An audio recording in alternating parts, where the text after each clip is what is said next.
এ বিষয়ে বিস্তারিত জানাতে এই মুহূর্তে আগারগাঁওয়ে আছেন সহকর্মী শাকির আহমেদ। সরাসরি যাচ্ছি তার কাছে।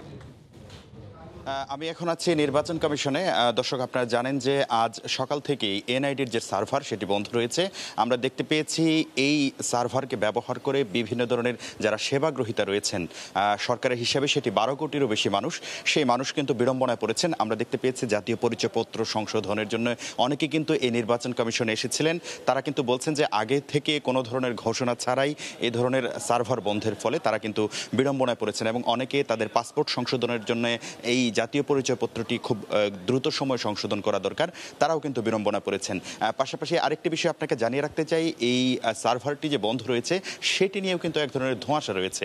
অর্থাৎ বিভিন্ন গ্রুপের পক্ষ থেকে হ্যাকার গ্রুপগুলো সামাজিক যোগাযোগ মাধ্যমে নিজেদেরকে ভারতীয় হ্যাকার দাবি করে তারা কিন্তু বলছে যে 19 সেপ্টেম্বর বাংলাদেশের গুরুত্বপূর্ণ সরকারি বেসরকারি বেশ কিছু ওয়েবসাইট তারা হ্যাক করতে পারে, এমন দাবি কিন্তু সামাজিক যোগাযোগ মাধ্যমে ভাসছে। যদিও সেগুলোর আসলে সেই তথ্যের নির্ভরতা নিয়ে বা সেগুলোর বিশ্বাসযোগ্যতা নিয়ে নানা ধরনের প্রশ্ন রয়েছে, তারপরেও কিন্তু নির্বাচন কমিশনের পক্ষ থেকে যদি আনুষ্ঠানিক বক্তব্য সেটি দেওয়া হয়নি, তবে একটি নোটিশ দেওয়া হয়েছে। সেখানে কিন্তু তারা বলেছেন যে কোনো ধরনের হ্যাকিং নয়, বা তারা স্পষ্টভাবে আসলে এই বিষয়টি পরিষ্কার না করে তারা কিন্তু বলেছেন যে রক্ষণাবেক্ষণের জন্য এনআইডি যে সার্ভার সেটি বন্ধ রাখা হয়েছে, সেটি মঙ্গলবার থেকে বুধবার দুপুর 2টা পর্যন্ত বন্ধ থাকবে।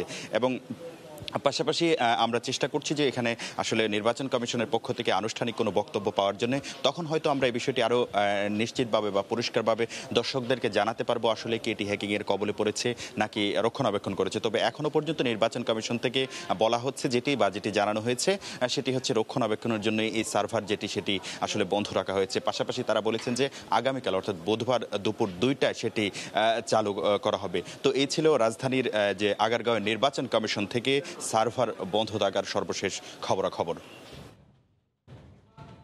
সরাসরি ছিলাম রাজধানীর আগারগাঁওয়ে।